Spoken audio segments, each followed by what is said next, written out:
देखिएगा, कल हमने एक टॉपिक हम डिस्कस कर रहे थे इसमें, ड्यूल पर्पस प्रॉपर्टी को। तो मैंने आपको थोड़ा बहुत इसको समझा दिया था। अब हम जरा इसको नोट डाउन कर लेते हैं। लिखिएगा,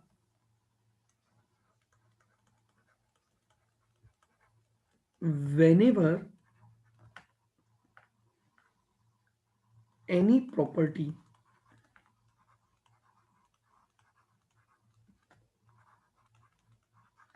whenever any property is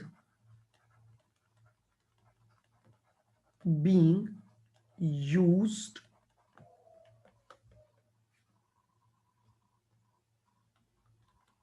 for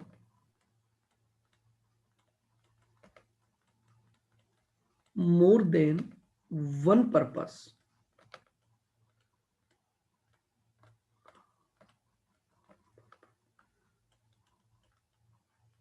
that is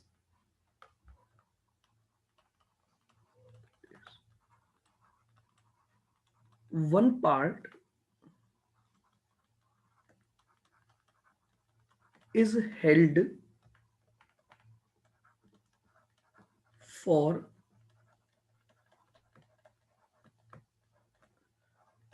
rental or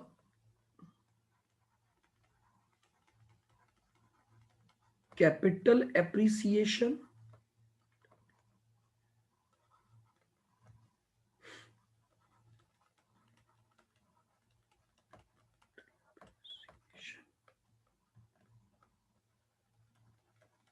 and another part, good morning, and another part as owner occupied property, owners occupied property। हाँ, यहीं से स्टार्ट है। Then accounting will be as under,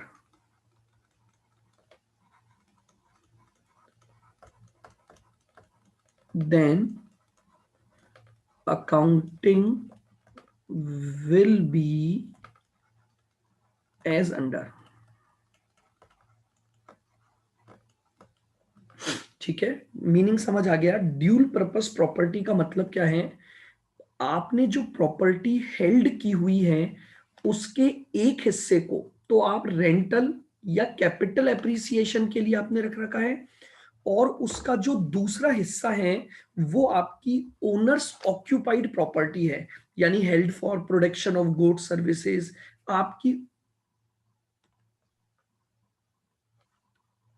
यानी एक part तो है rental या capital appreciation के लिए, और दूसरा पार्ट जो है वो है ओनर्स ऑक्यूपाइड प्रॉपर्टी के लिए।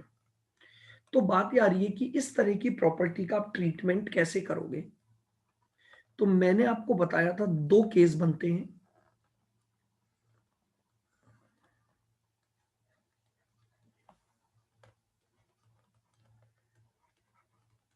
Case A, both portion are separable,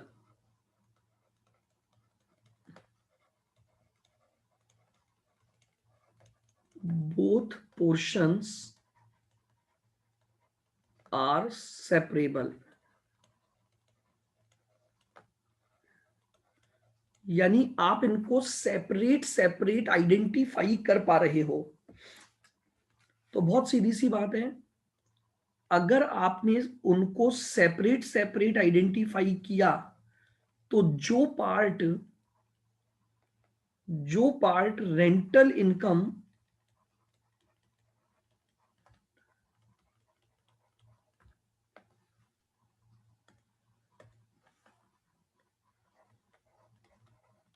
है वहां तो लगा दोगे, उसकी अकाउंटिंग तो कर दोगे इंड AS 40 के थ्रू। और जो part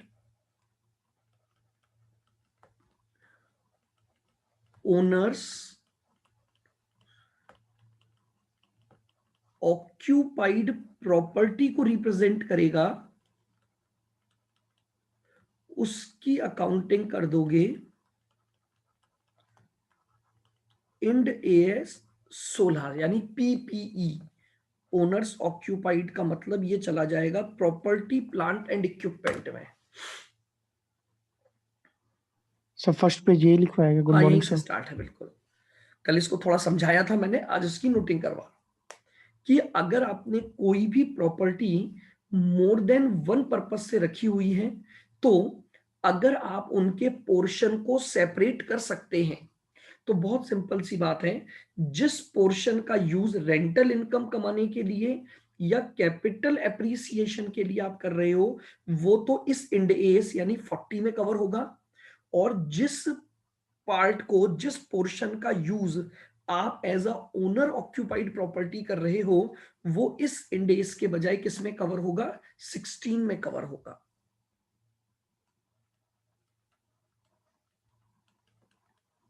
case B, portions are not separable.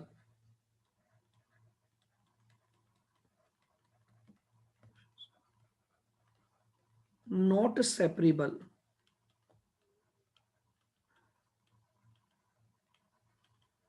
Not separable.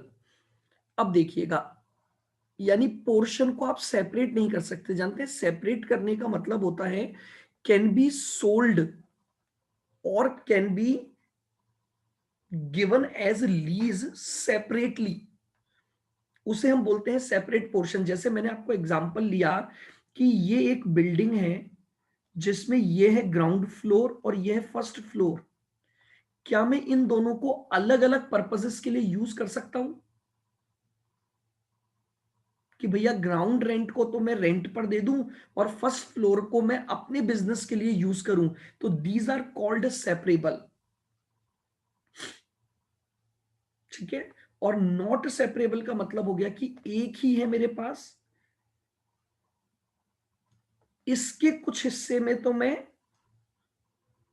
कुछ अलग काम कर रहा हूं और बाकी में अलग, बट इनको सेपरेट बेचा नहीं जा सकता।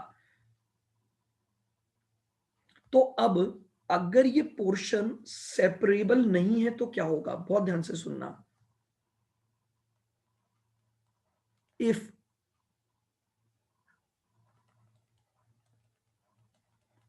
held for use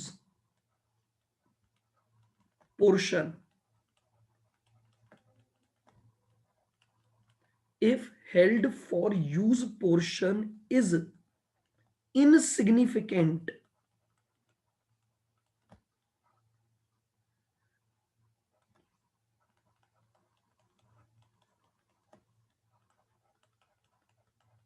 यानी अगर मैं आपको ये बोलूं कि जो ओनर्स ऑक्यूपाइड प्रॉपर्टी वाला पोर्शन है वो बहुत इनसिग्निफिकेंट है, तो आप इमीडिएटली पूरी प्रॉपर्टी पर इंड एस 40 लगाओगे। यानी अगर ओनर्स ऑक्यूपाइड प्रॉपर्टी का जो पोर्शन है वो बहुत कम है, इनसिग्निफिकेंट है, तो हम पूरी की पूरी प्रॉपर्टी पर क्या लगा देंगे, इन्वेस्टमेंट प्रॉपर्टी मानेंगे और इंड एस 40 को हम अप्लाई कर देंगे। लेकिन if held for use portion, if held for use portion is significant,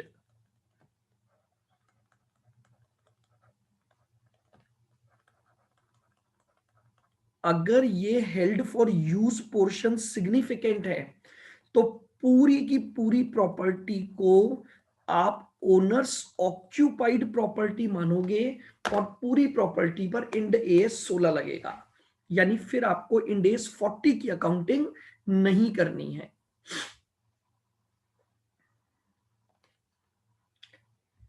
तो अब इतनी बात लिखने के बाद हमारे दिमाग में एक ही पॉइंट बचता है, सर ये सिग्निफिकेंट और इनसिग्निफिकेंट कैसे पहचानेंगे। देखिए ये एक सब्जेक्ट मैटर है, बट इंडेस ने क्या बोला कि ये जो सिग्निफिकेंट और इनसिग्निफिकेंट है, ये हम हर पोर्शन के द्वारा जो एरिया ऑक्यूपाइड है उसके बेसिस पर देखते हैं, या फिर अगर कोई और अदर रीजनेबल बेसिस आपको दिया हुआ हो। बेस्ट जो तरीका है वो होता है उस प्रॉपर्टी का एरिया ऑक्यूपाइड।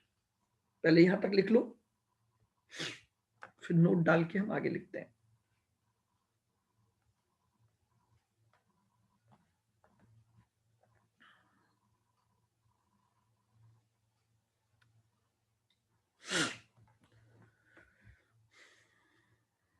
क्लियर है ये वाला पॉइंट जितना लिखा मैंने?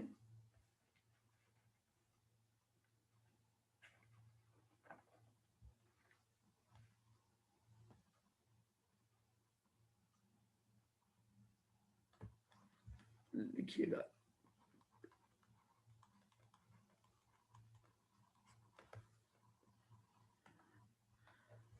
लिख लिया ना सबने भाई? यस। देखिए अभी आपके इस इंडेक्स में थ्योरी जोड़ी है, मैंने आपको कहा था आपके मॉड्यूल में, बट मैं आपको कुछ प्रैक्टिकल भी करवाऊंगा जहां से प्रैक्टिकल पोर्शन चालू होगा। लिखिए सिग्निफिकेंट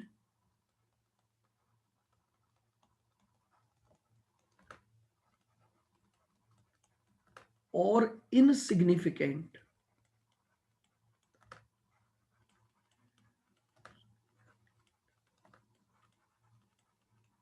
सिग्निफिकेंट और insignificant can be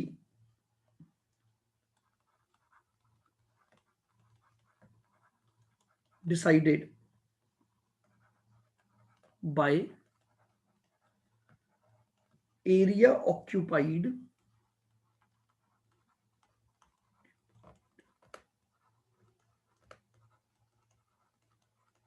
by each portion or any other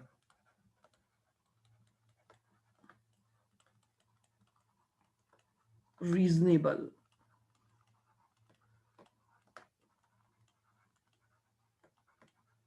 or any other reasonable basis।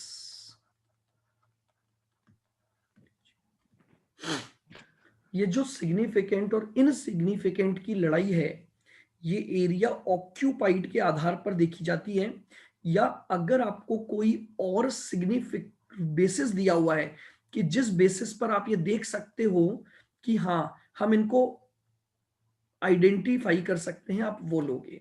हालांकि बेस्ट जो होता है वो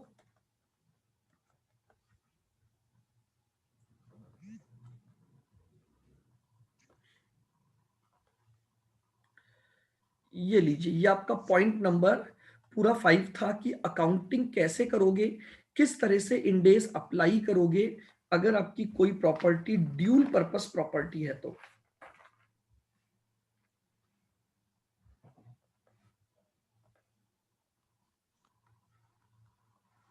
पॉइंट नंबर 6,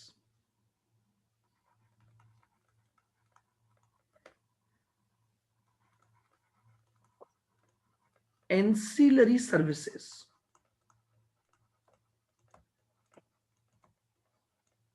एंसिलरी सर्विसेज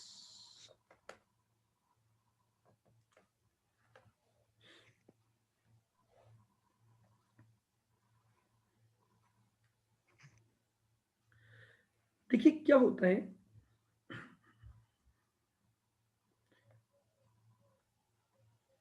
जैसे मान लीजिए आपकी ये एक इन्वेस्टमेंट प्रॉपर्टी है, कोई प्रॉपर्टी है ये,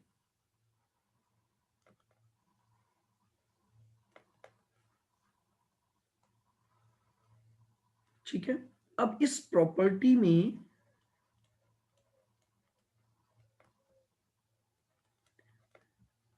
साथ में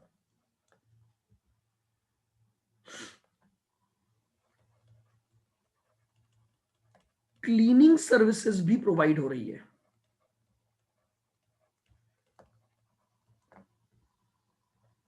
या हम ये बोले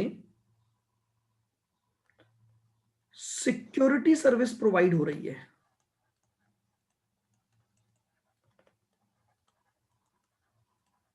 बहुत ध्यान से सुनना मेरी बात को।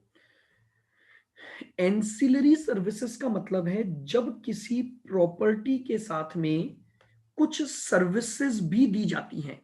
जैसे आपको ध्यान होगा, बड़ी बड़ी जो कॉलोनीज होती हैं, बड़ी बड़ी जो ये अपार्टमेंट्स होते हैं, इनमें प्रॉपर्टी के साथ साथ ये सर्विसेज प्रोवाइड होती हैं। क्लीनिंग सर्विसेज हो गई, मेंटेनेंस सर्विसेज हो गई, सिक्योरिटी सर्विसेज हो गई, अदर यूटिलिटी सर्विसेज हो गई।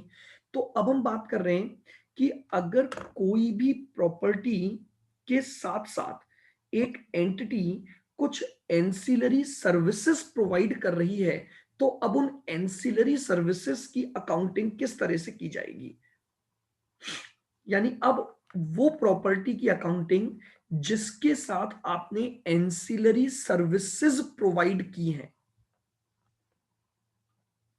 तो इसमें लिखेंगे सबसे पहले investment property,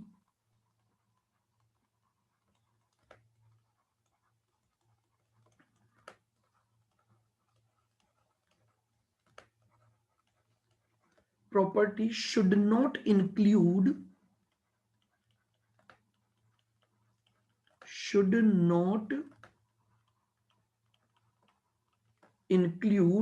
ancillary services, should not include ancillary services such as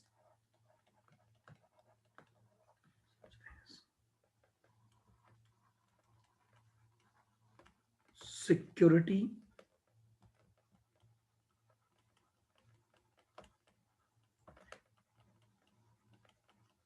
maintenance,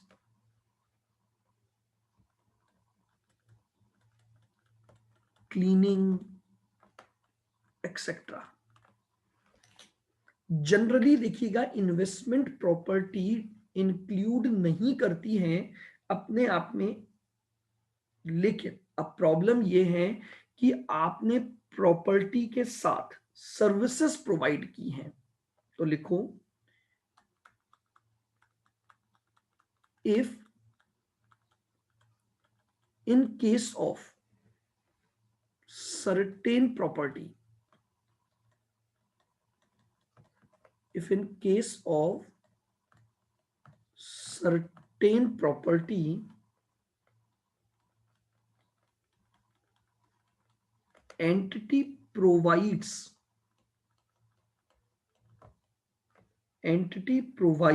ancillary services,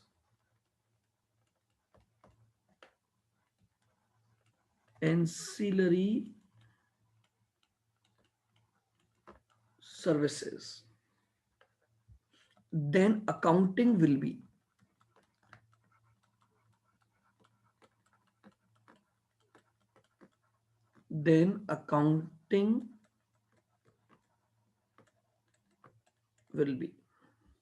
अब हम बात कर रहे हैं कि लेकिन अगर आपने प्रॉपर्टी के साथ एंसिलरी सर्विसेज दी हैं,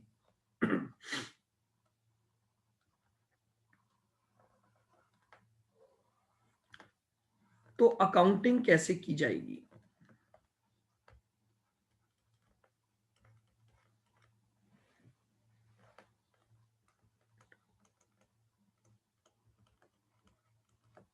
सर्विसेज फ्री प्रोवाइडेड, होनी चाहिए या जरूरी नहीं है फ्री हो? क्या ये सर्विसेज फ्री होनी चाहिए या फिर फ्री और उससे कोई जरूर? मतलब नहीं है, बस आप प्रोवाइड कर रहे हो सर्विसेज। फ्री तो देखो कुछ नहीं होती है, आप कहीं ना कहीं उसको इंक्लूड कर ही लेते हैं अपन। यस सर, मतलब कि या तो सर्विसेज, उसके रेंट में हो जाए या फिर बिल्कुल, सर्विसेज प्रोवाइडेड आर इनसिग्निफिकेंट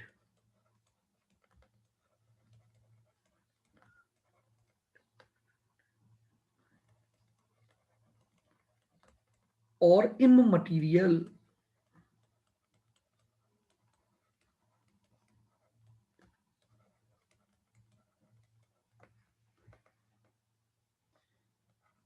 तो इस प्रॉपर्टी पर इंड एस 40 लगेगा।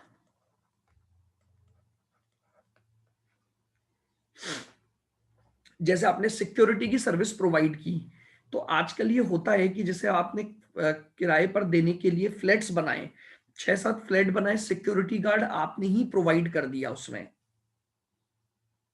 ठीक है। या फिर मेंटेनेंस की सर्विसेज आप दोगे कि भैया अगर कहीं भी बिजली पानी की कोई समस्या आती है, किसी भी प्रकार का मेंटेनेंस करवाना है प्रॉपर्टी में, तो वो आप करवा कर दे रहे हो। बट वो जो सर्विसेज हैं, अगर वो इनसिग्निफिकेंट और इममटीरियल है, आपका बेसिक ऑब्जेक्ट देखा जा रहा है, ये केवल एक फैसिलिटी प्रोवाइड की आपने, तो आप उस प्रॉपर्टी पर इंडेस 40 लगा दो। लेकिन सर्विसेज प्रोवाइडेड आर सिग्निफिकेंट,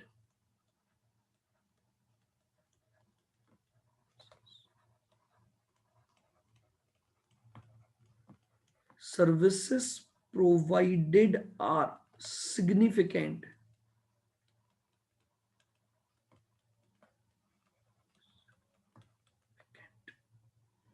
जैसे इसका बेस्ट एग्जांपल हो सकता है ओनर मैनेज्ड होटल। होटल कई तरह की सर्विसेज प्रोवाइड करता है। आपका एक होटल है जिसमें आप कई तरह की सर्विसेज उसके साथ जुड़ी हुई हैं, तो अब इसे आप क्या मानोगे, ओनर्स ऑक्यूपाइड प्रॉपर्टी मानो और इंड एस 16 की अकाउंटिंग करोगे।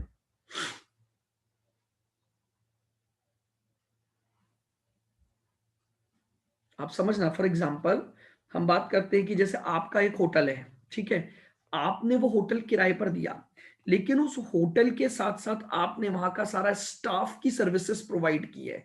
अब ये सिग्निफिकेंट है कि नहीं है? आपने बोला कि भैया कुक सारे हमारे होंगे, रूम मेंटेनेंस के जो पर्सन होंगे वो हमारे होंगे सारे। आप समझ लो मेरी बात को। तो अगर ओनर मैनेज्ड होटल है वो, क्योंकि होटल के साथ कई तरह की सर्विसेज ऑटोमेटिकली जुड़ी हुई होती हैं। जैसे फॉर एग्जांपल कई होटल सर्विसेज प्रोवाइड करते हैं कि भाई आपके यहाँ पर जो गेस्ट की बुकिंग होगी, उनको आप एयरपोर्ट से लाना और ले जाने की सर्विसेज दे रहे हो। कई तरह की सर्विसेज होटल वाले प्रोवाइड करते हैं। तो अगर वो सर्विसेज सिग्निफिकेंट हैं, तो फिर वो प्रॉपर्टी किस में आ जाएगी, आपकी इंड ए 16 में चली जाएगी। देखो कुल मिलाकर जो इस पूरे टॉपिक का बात है ना, वो सिर्फ ये है, उस प्रॉपर्टी का ऑब्जेक्ट आपको देखना है बस। ओनर्स मैनेज्ड है या वो आपने केवल रेंटल इनकम के लिए चल रही है आपकी। अब इस थ्योरी के बाद अब कुछ प्रैक्टिकल पार्ट आपका चालू होता है। प्रैक्टिकल पार्ट मतलब how to recognise the property in your books.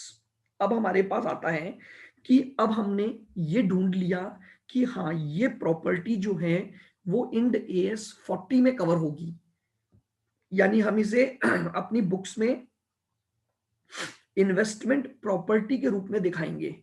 तो अब बात ये आती है कि इस इन्वेस्टमेंट प्रॉपर्टी को किस वैल्यू पर दिखाया जाएगा। यानी अगर मैं ये बोलूं इसका recognition principle, how to recognise at what value investment property will be recognised in the books. यानी पॉइंट नंबर 7 पर अगर मैं बात करूंगा तो वो आएगा recognition principles.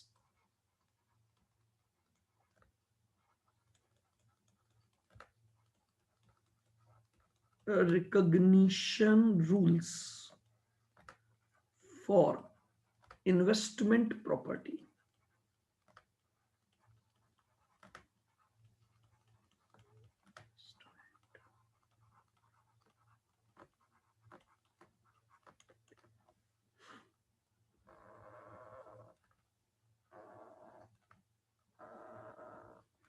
Recognition rules for investment property.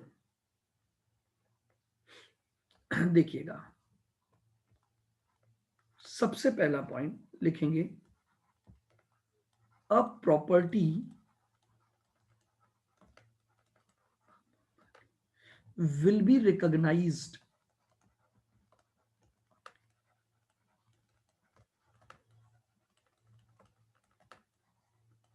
a property will be recognized as investment property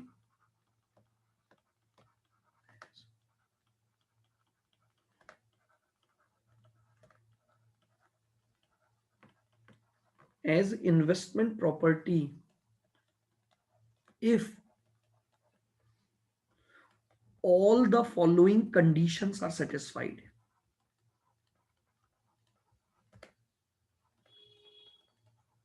Following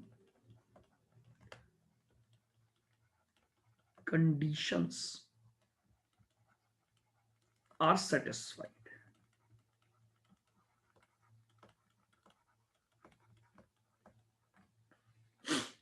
किसी भी प्रॉपर्टी को इन्वेस्टमेंट प्रॉपर्टी माने जाने के लिए आपको कुछ कंडीशन पूरी करनी पड़ेंगी. कंडीशन 1,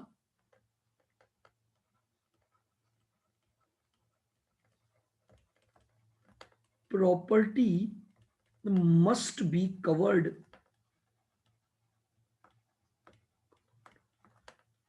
under definition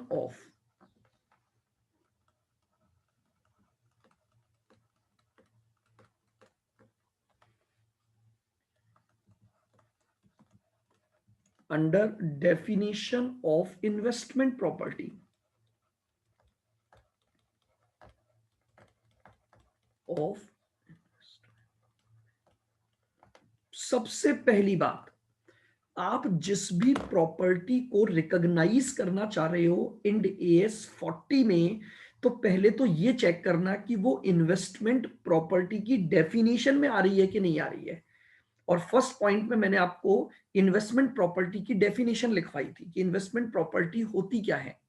तो सबसे पहले ये तय करना पड़ेगा कि क्या वो प्रॉपर्टी इस डेफिनेशन में कवर है. तो फिर आगे बढ़ेंगे.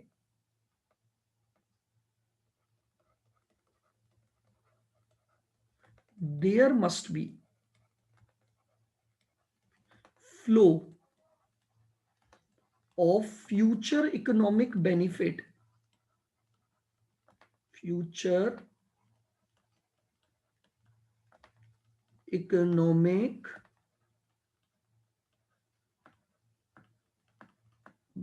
benefits to the entity,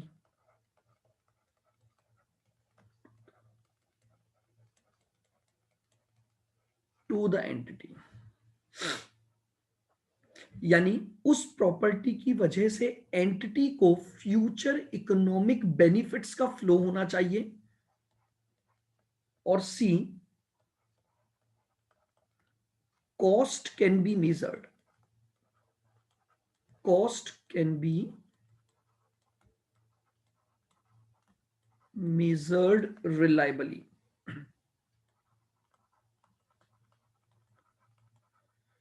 ये लीजिए, अगर ये 3 कंडीशन पूरी हो जाती हैं, ऑल द फॉलोइंग कंडीशंस, तो वो प्रॉपर्टी की अकाउंटिंग आप इंड एएस 40 में करोगे. समझ आ रहा है ना? देखिए, बिल्कुल नया टॉपिक है, नई अकाउंटिंग है, थ्योरी चीजें ज्यादा हैं, प्रैक्टिकल पार्ट कम है. तो इन्वेस्टमेंट प्रॉपर्टी मानी जाने के लिए ये 3 बातें ढूंढना. सबसे पहले तो वो प्रॉपर्टी डेफिनेशन को पूरा करती हो, उससे एंटिटी को फ्यूचर इकोनॉमिक बेनिफिट्स मिलते हों, और तीसरा, उस प्रॉपर्टी की कॉस्ट कितनी है उसको आप रिलायबल तरीके से मेजर कर पा रहे हो. अगर ऐसा है तो आप इमीडिएटली इन्वेस्टमेंट प्रॉपर्टी को अपनी बुक्स में रिकॉर्ड कर लोगे. अब अगर ये कंडीशन पूरी हो गई तो अगला पॉइंट आता है उसका रिकॉग्निशन किस वैल्यू पर किया जाएगा.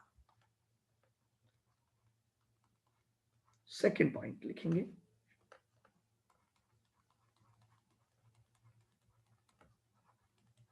Initial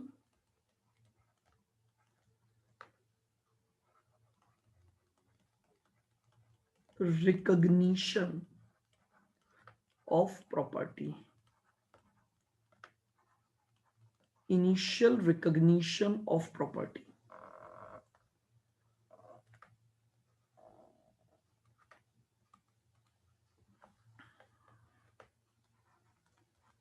A,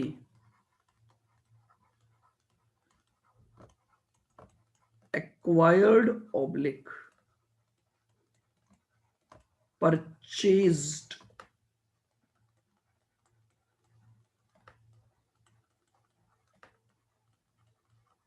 investment property।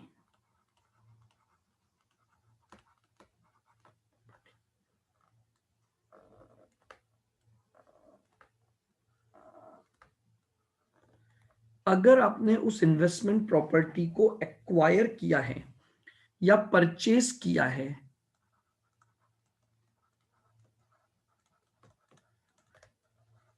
Recognised at cost, ये आंसर हो गया आपका। आप उसको किस पर रिकॉर्ड करोगे? उसकी कॉस्ट प्राइस पर रिकॉर्ड करोगे। What does it mean? सबसे पहले उसको खरीदने के लिए आपने जो पैसा दिया, कॉस्ट ऑफ परचेज, वो ले लेना, प्लस कर दोगे इसमें non refundable taxes, non refundable taxes. अगर कोई टैक्स रिफंडेबल है तो वो आपकी कॉस्ट का हिस्सा नहीं बनता है। सर हाँ जी, सर जनरली तो ये टैक्सेस नॉन रिफंडेबल ही होते हैं ना? नहीं कोई जरूरी नहीं है। अगर कोई रिफंडेबल टैक्स आ गया तो वो हटाना पड़ेगा आपको। अगर आप जैसे सामने वाले से रिकवर कर रहे हो तो वो रिफंडेबल हो गया। भाई आपने एग्रीमेंट किया, हाँ। आपने प्रॉपर्टी खरीदी, तो आपने उस पर कोई टैक्स पे किया, लेकिन एग्रीमेंट बना कि जब आप इसको लीज पर दोगे या रेंट पर दोगे तो आपने क्लॉज डाल दिया कि भाई मैंने जो टैक्स पे किया है वो मैं आपसे रिकवर करूंगा। अच्छा अच्छा, तो वो okay. According to the agreement जाता है। नॉन रिफंडेबल है तो वो आपकी कॉस्ट का हिस्सा बनेगा। Plus legal charges.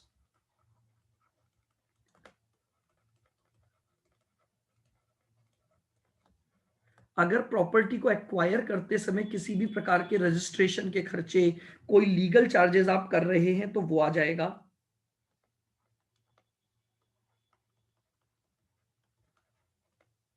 Other transaction cost,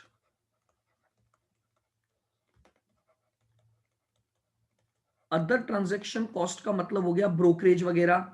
कई बार होता है कि प्रॉपर्टी को खरीदने के लिए हमें ब्रोकर की रिक्वायरमेंट रही, यह है लीगल चार्जेस। तो हमने अगर कोई भी और अदर ट्रांजैक्शन कॉस्ट की है तो वो हमारे पास यहां आ जाएगी।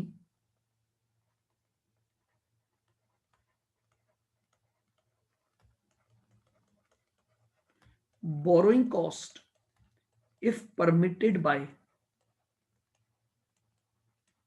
if permitted by Ind AS 23।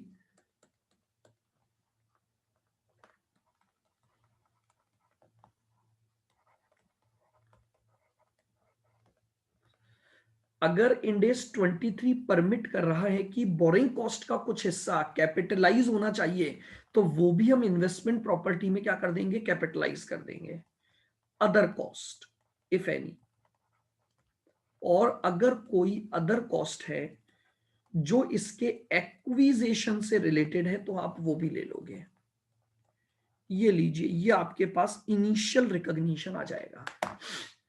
Purchased और acquired investment property should be initially recognized at cost price। आपको इनिशियल रिकॉग्निशन जो करना है वो किस पर करना है? कॉस्ट प्राइस पर करना है। कॉस्ट प्राइस का मतलब हो गया उसकी परचेज कॉस्ट आ गई, नॉन रिफंडेबल टैक्सेस आ गए, लीगल चार्जेस हो गए, अदर ट्रांजैक्शन कॉस्ट हो गई, या कोई भी और खर्चे जो आपने इस पर्पस से किए हैं कि आप उस इन्वेस्टमेंट प्रॉपर्टी को एक्वायर कर सको या परचेज कर सको। अंडरलाइन कर लेना, कॉस्ट पर रिकॉग्निशन जो होगा वो कॉस्ट पर होगा आपका।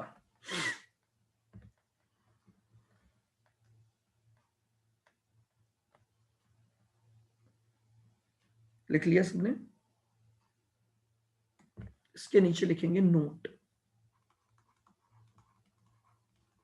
Note, following cost should not be considered.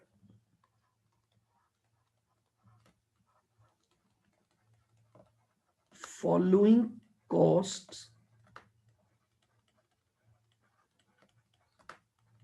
should not be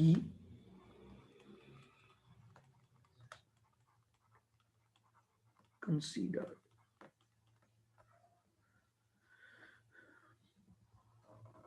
कुछ कॉस्ट हैं जिनको स्पेसिफिकली एक्सक्लूड किया गया है। स्टार्टअप कॉस्ट,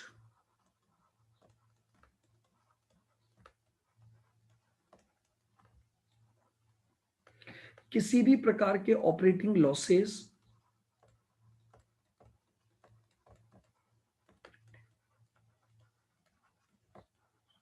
और एबनॉर्मल वेस्टेज ऑफ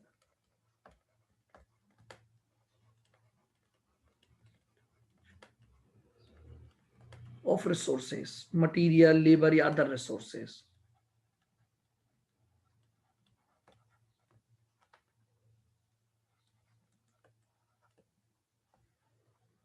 ये कॉस्ट इमीडिएटली P&L में जाती हैं।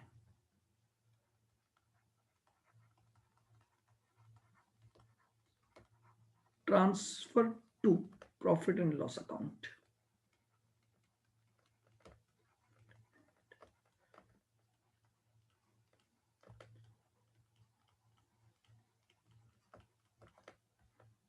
इन खर्चों को हम कहां ट्रांसफर कर देते हैं? P&L अकाउंट में ट्रांसफर कर देते हैं, क्योंकि इनका रिलेशन किसी भी प्रकार से प्रॉपर्टी के एक्विजिशन से रिलेटेड नहीं है। तो बताइए, what will be the journal entry? मैं नोट में ही लिख देता हूं, जर्नल एंट्री। क्या एंट्री डालोगे फॉर द एक्वायर्ड प्रॉपर्टी? तो entry डलेगी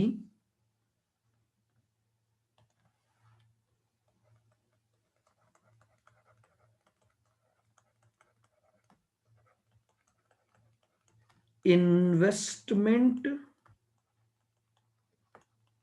property account debit. Investment property आपकी एक असेट के रूप में क्रिएट हो जाएगी टू बैंक। अगर आपने कैश दिया तो टू बैंक आ गया, और अगर आपने क्रेडिट पे खरीदा, पेमेंट कुछ बाद में करोगे, तो क्रेडिटर फॉर प्रॉपर्टी।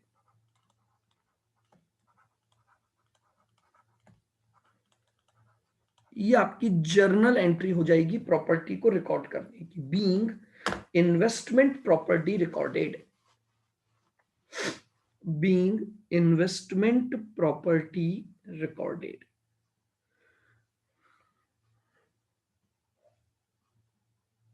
ये आपका पहला रिकॉग्निशन हुआ कि आपने अगर किसी भी प्रॉपर्टी को एक्वायर किया है या परचेज किया है, तो आप उसको उसकी कॉस्ट प्राइस पर रिकॉर्ड करोगे। कॉस्ट प्राइस में क्या क्या इंक्लूड होगा ये मैंने बता दिया। And what will be the journal entry to record the property? तो जर्नल एंट्री बन जाएगी investment property account debit to bank या टू क्रेडिटर।